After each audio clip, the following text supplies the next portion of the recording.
all of what's happening in the world now underlines one extremely important point, and that is self-reliance. The whole sort of concept of alliances is fading away, and in its place is this idea of utilizing your own resources. And as you say, DeepSeek is a great example of that.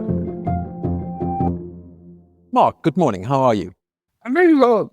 As I wander around the sort of retail spaces, I think that January has extended into February. Okay. There's no money, man. We need some growth. Tim, but where are you? You're not at home, where are you, man? No, I am in Cape Town. I'm at the mining conference. This is the sort of big mining indaba. It happens every year. Yeah. And it's very exciting. It's a huge event, huge. Just takes over the whole town. Yeah. And I've been more times than I can remember. And it's exactly the same, except bigger. The principal agenda items this year. Go on, give me your take. Well, I don't know. It's just started. It only started half an hour ago, so I'm talking sort of off the top of my head here. Yeah. But I would guess that the things that will be discussed at the mining conference this year will be, A, Donald Trump. Or to put a bigger sort of category on it, geopolitics. Geopolitics, big topic. Yeah. The second topic, I think, will be about, just the state of the commodity prices. Yeah, the cycle, the big cycle. Yeah, the big cycle. Has the big cycle ended? Is it still going? Yeah. All of those sorts of things. And then the third thing, I think, might be, because it's the Cape Town conference, it might be about Africa, what's happening to Africa. Okay. Because there's quite big political changes taking place all over the continent. Yeah. And then, of course, South Africa, Cyril Ramaphosa is talking to us a bit later. So it's all very interesting. Cool, man. So you've got some numbers and some insights there for me. Yes. Tell me something. Come on, give us the inside track, man. People are going to listen to this before they hear the whole sector. How about a prediction? Go on, Tim. Be brave. A prediction. It's only been on for half an hour, right? Yeah, take your time, make as many caveats as you like, but this is not Parliament. We are just having a chat here. I predict that Cyril Ramaphosa will not arrive at the mining conference this year, even though he's expected to be. Okay, well, there's another boost for the confidence of the mining. No, I mean, one of the things I'd like to see is a solution to artisanal mining. I mean, you could look at it differently, couldn't you, than what we are? Yeah. No, exactly. You could look at it positively. Yeah. Because we're sick of being negative. Yeah. Let's look at it positively. Although we're tempted into negativity. Artisanal mining, it is entrepreneurship in that, which they're trying to kind of boost at this mining conference, as they always do. Well, let's get this conversation back on track. Okay. Tim, the super cycle. Right. Our raison d'etre for centuries or for a long time. Yeah. Which has declined significantly. I mean, we used to be the biggest producer of gold by far. We're now like eighth or something. I don't know all of these numbers. But I mean, we have built, and there are arguments around not all of it virtuously. We've built an economy based on, precious metals and mining and natural resources.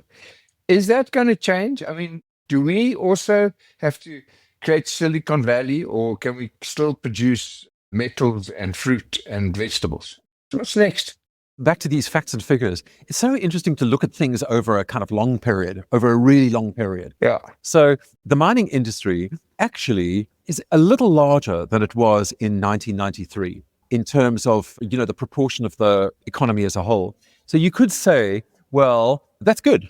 South Africa has maintained its mining industry. But actually the mining industry as globally has just exploded. So relatively speaking, I think South Africa's fallen behind massively. But, it's the South African mining industry is still there.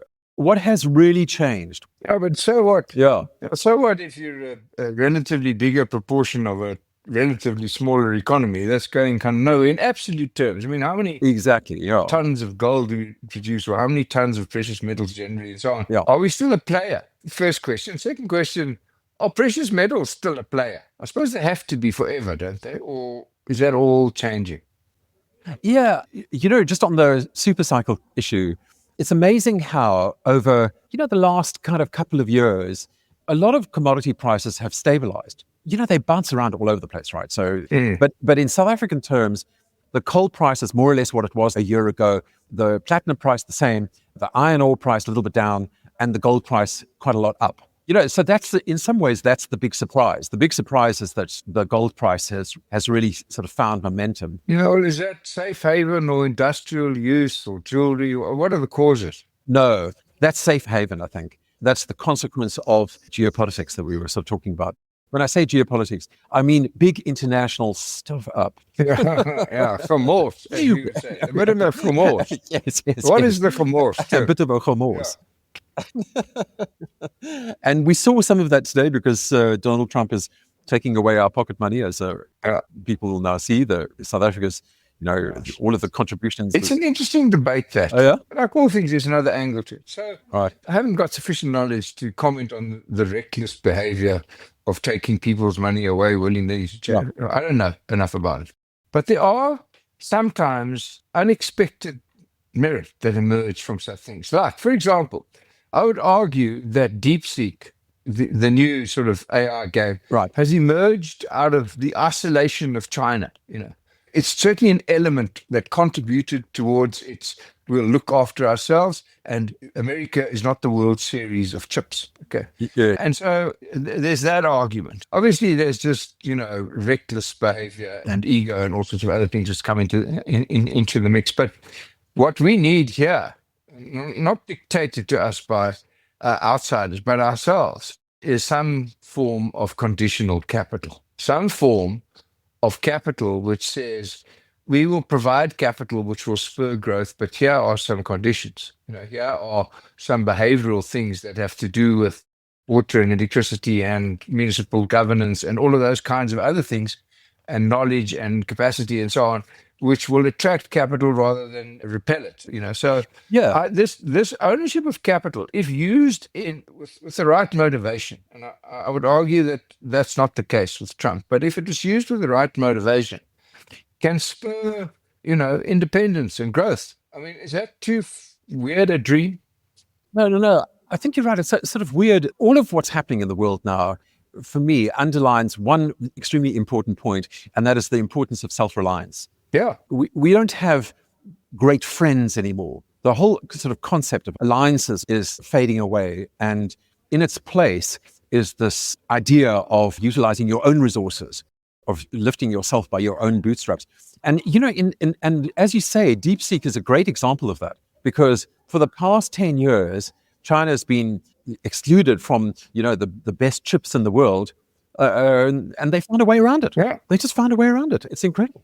So there's that. I mean, there's an equally weighty argument which says you have to be a participant in global trade and so on. But you have to pick your fights. You have to go, okay, what are we good at? What are we naturally resourced with? Where can we be the lowest cost producer or the most intelligent developer? And then, if you remove geopolitics from it, you start getting into economics. And economics is full of sensible laws like supply and demand and efficiency and all of that good stuff. So maybe this watershed of self-interest capital has a byproduct which has got some virtue to it. I don't know. I mean, at the moment, it's just, as you said in the beginning, gemors, which is an accounting term for a mess.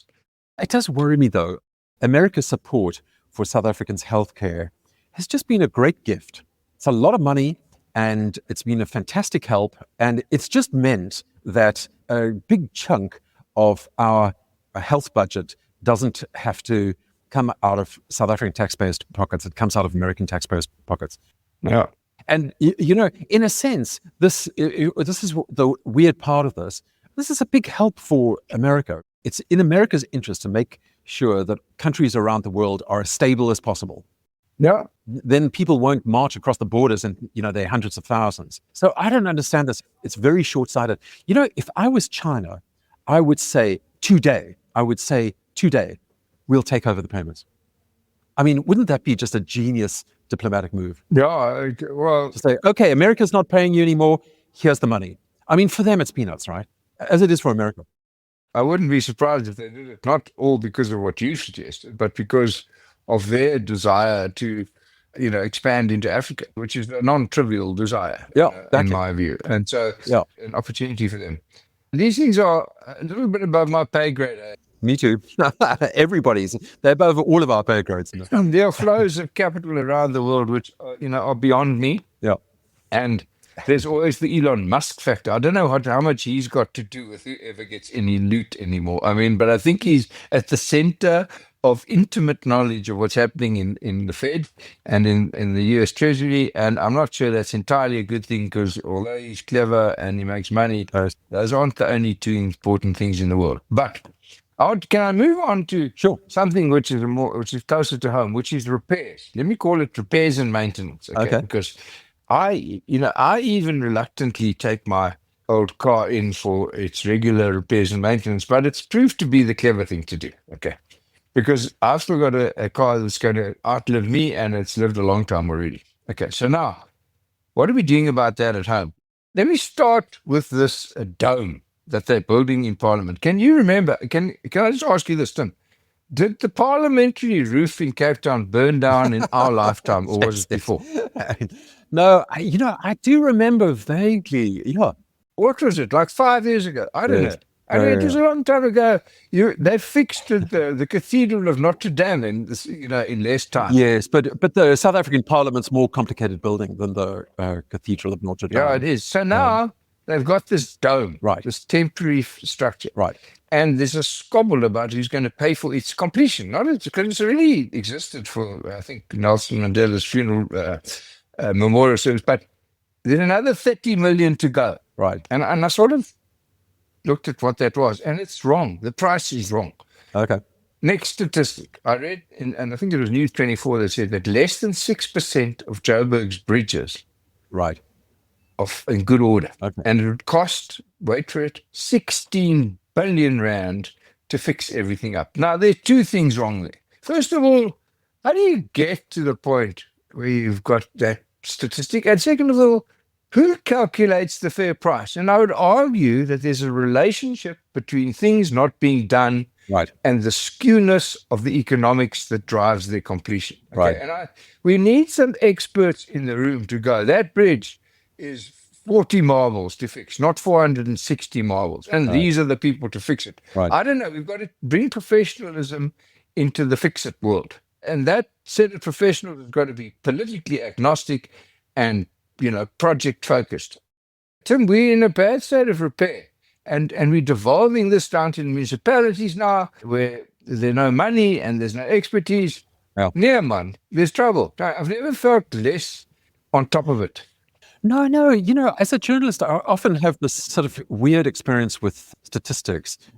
Some numbers, I kind of get the feeling that people are reading them wrong. That this is because the difference between 1 billion and 1 million doesn't seem to be, sufficiently appreciated. Yeah. You know what I mean? So people, when they talk about millions, sometimes they use the word billions. Yeah. It's just arbitrary. I think so. Yeah. So, 16 billion rand. I think for 16 billion rand, you could rebuild every single bridge in Johannesburg, surely. Couldn't you?